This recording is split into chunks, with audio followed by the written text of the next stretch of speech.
to another episode of Baarish Sanvaad. Today is the International Day of Access to Information. So, access to information refers to our right to receive, seek and impart information. So, when we look at water and information, what is the relevance? We are here to explore and see why water and information is relevant. Water is a public good, but do we know enough? Have we got adequate information to make informed choices as citizens? Are we empowered enough to identify the link between water and development? So to discuss all this, in our program today, we have a person who holds a wealth of information about water.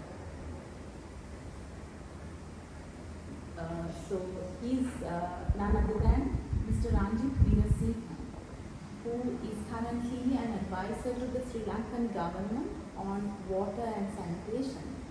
And he has long years of experience with many international organizations, with organizations such as ADB, and he has also been the CEO of United Nations Water Supply and Sanitation Collaborative Council. So the aim of this council has been to facilitate collaboration between developing nations and donor communities. And this collaborative council has been instrumental in designing the Millennium Development Goals that you all know of. So welcome to the show, Mr. Baarish, and we are very thankful that you are here with us to share your knowledge and experiences about water and information. Thank you very much for asking me to do this. It's a very important area. I'm very glad to respond.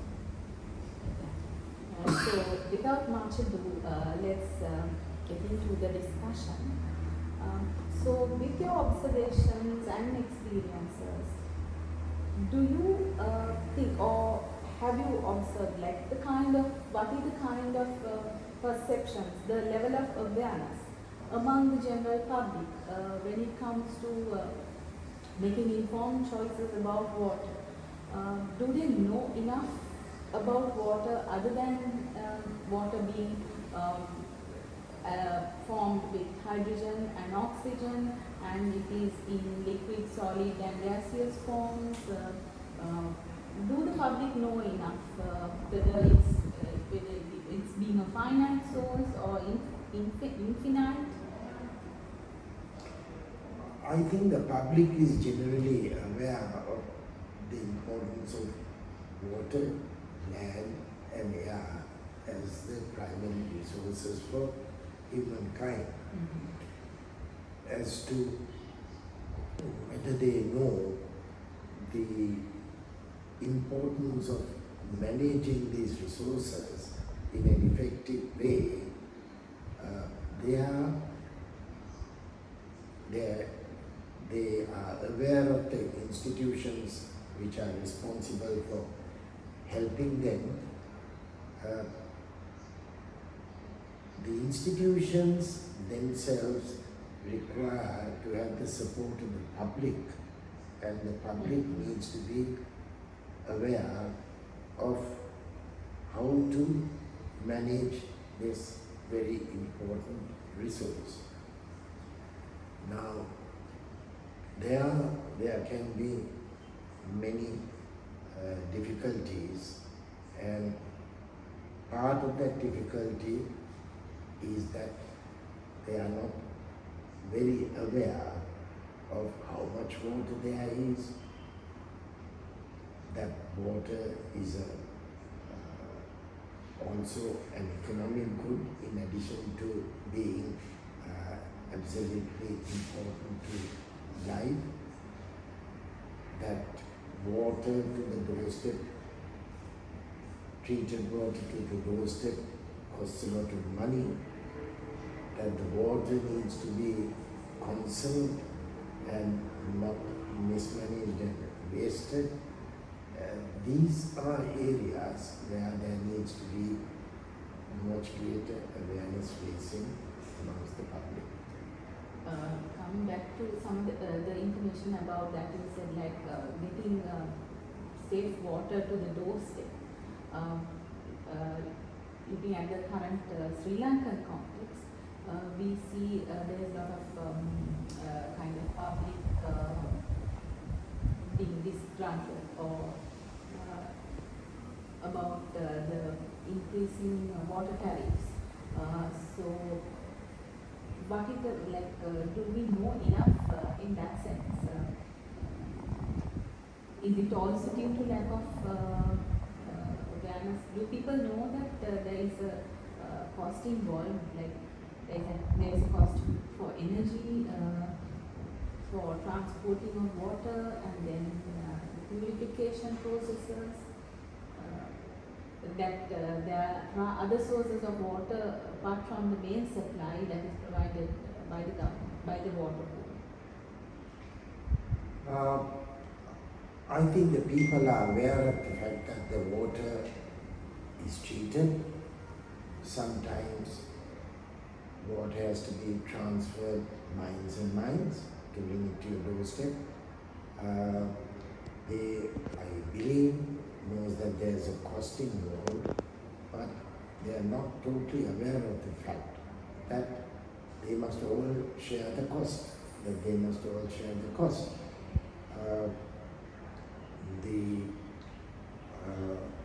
There are disappointments amongst the public, certainly in relation to what they have to pay for water, and that is partly due to mismanagement of the arrangements available for deciding on the water tariffs, and not having the changes to the tariff made at the appropriate time. And sudden increases in the tariff do cause problems to people. Gradual increase over a period of time would have been something that the people would be able to manage. There are also, in addition to treated water, which is supplied by agencies, mostly the government in Sri Lanka, there are sources of water that people can manage by themselves. For instance, rainwater. Rainwater harvesting is a much cheaper than having to have water treated and brought to your doorstep. Rainwater is of very good quality for most purposes. And rainwater harvesting is an area where people haven't devoted that much attention to, because piped water supplies have been provided.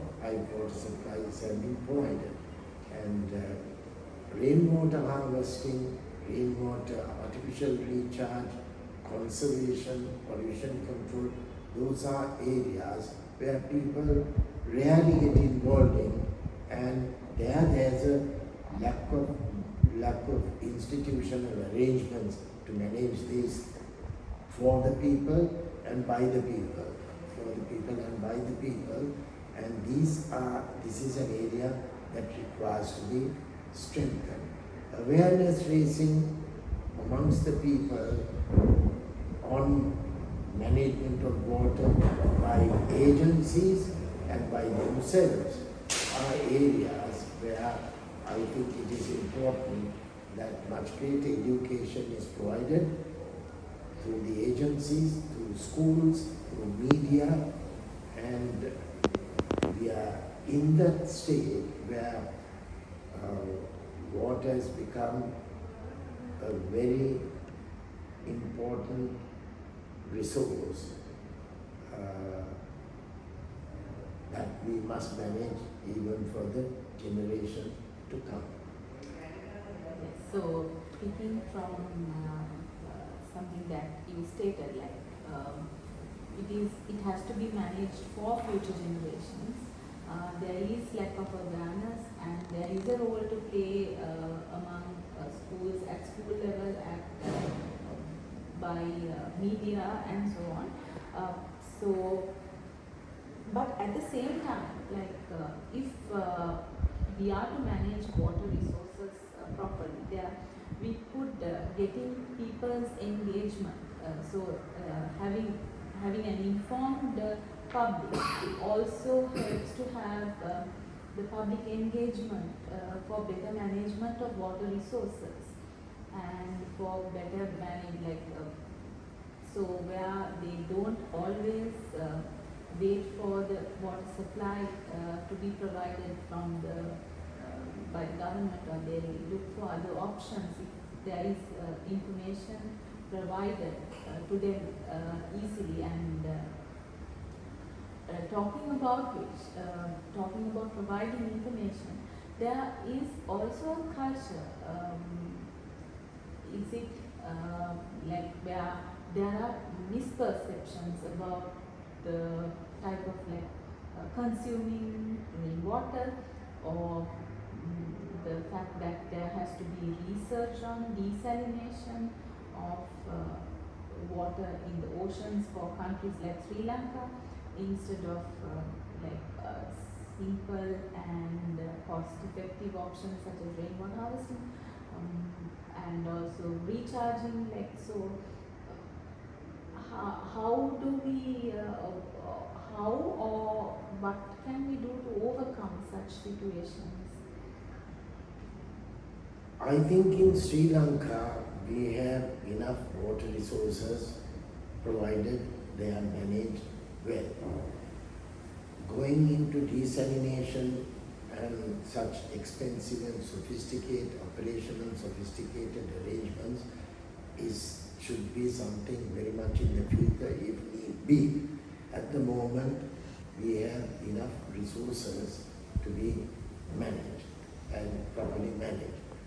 Now, one of the areas where the people will manage their food, but since the water comes to their doorstep in many situations, they are not totally aware that there is a role that they have to play in managing that water. Water is a human right. Any human right has its commensurate responsibilities. There are responsibilities on the part of the people to be aware of the importance of water and its conservation and management, and they must like managing their food. They must also understand that they have to play a major role in also managing their water resources. So my contention here in Sri Lanka is that areas like desalination, those are very sophisticated areas. Those are something in the future, if we do get into the stage where as a result of mismanagement of our resources, that we have to go to such sophisticated options. Hopefully it will never happen.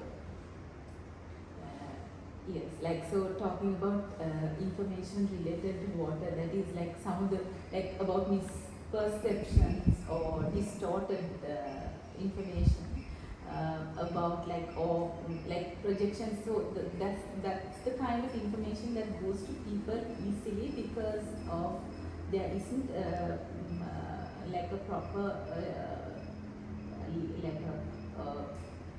planned efforts to make the people informed. Water is their right, but at the same time about their responsibilities, equally about the responsibilities of the general public or the communities in managing water equally as they do for food. So in this regard, do you have any success stories for inspiration for our viewers to share from any other parts of the world? Well, I think one that we need to remember in our own country is that during the time of our kings, we did tremendously well in managing our water. And in that situation, water was managed at the lowest appropriate level. The kings helped in facilitating the development of tanks and canals and the like, but the management of those tanks and the canals were left to the people, and it's the people who manage them in Sri Lanka. So it was a tremendously good management system that obtained at that time, because the people who were mostly affected by water were the people who were managing the water. Outside of Sri Lanka, one can think in terms of Singapore. Singapore doesn't have that much water resources, so it has to get water resources from its neighboring countries, mainly Malaysia. And so it manages its water very carefully. You have to buy the water from Malaysia, so their water is managed very efficiently. And if I remember right, the non-revenue water level in Singapore is almost somewhere around 8%, whereas in many other places it's much higher than that. Similarly in Israel also is short of water. They get most of the water, I believe, from the Gaza Strip. And so there's very, very clever management of water, and most of that also takes place because of the knowledge and the awareness that the people have on the importance of managing their water and not wasting water. So those are two good examples of where, because of the restriction of the resource, how they cleverly manage their water to meet their needs. Right. So we have come to a very important point. So what is required is like for people, for the general public, is also to there has to be more awareness, more information about how well as citizens we could manage our water sources and address our water needs. In this regard, would you have any quick thoughts for any donor community, say, for considering rainwater harvesting as an option, as for South Asia, for any other part of the world which lacks, which has an impending water scarcity coming in? I think the donor community has done rather well in providing information and support in this area. This is not to say that there should not be continued support from the donor community, but efficiency is derived when we manage our water and our resources efficiently and effectively. Now, fortunately, we here in Sri Lanka, we host the regional rainwater center in Sri Lanka, and I think there's a role that media can play, there's a big role that the schools can play, and there's a role that government can play in providing this information. Media must also think in terms of not only those flashy things that sell their papers and their stories, but also these other areas where educating people, they need the information and they need the support of the resource centers, both in the government and in the private sector, to have the information and to provide that information. They must come into the school curriculum. Children must know much more about the most important resource that they have, without which they cannot live, that is water. they must have enough information on water. So that should be one of the key parts of school education. Yes, so one is like starting from the child. Before moving further, we have to start from small, from the child, from the school level. So then the message will go to the community, and where the community will be engaged, community will go back to, it is a time that we need to look back and see on some of the best practices that we had, and also globally the examples of countries such as Singapore and Israel, as you very rightly pointed out. So anyone seeking information who's a viewer of this program who would like to have more information,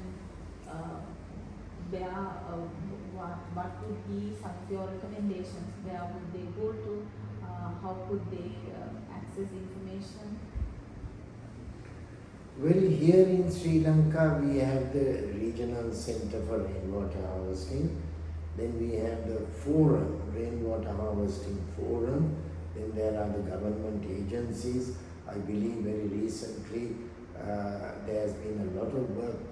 The government has started a program to have much better policy framework for water resources management and for drinking water,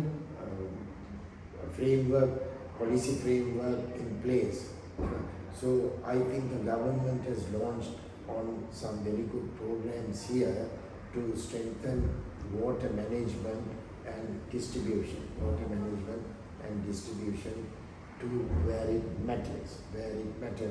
Now here we need to remember that these programs, again, from an information point of view, is very effectively spread to children. And we have to remember that children are the greatest agents of change. If a child tells the parents to stop smoking, they will stop smoking. But if an adult tells another adult to stop smoking, they won't stop smoking. The children are the greatest agents of change. So we have to start strongly in the schools in providing information and educating them and getting them committed to the path of progress. Right. Thank you very much for that very enlightening thought. And we have a message for the upcoming Children's Day, another thing for all the activists, all those who will work with children, who will remember the children's rights. And it is important to remember that they are the future generation, so they are capable of being most effective agents of change, as you rightly pointed out. So in taking the message of better management of water for future generations. So thank you very much. Thank you for calling. Thank you.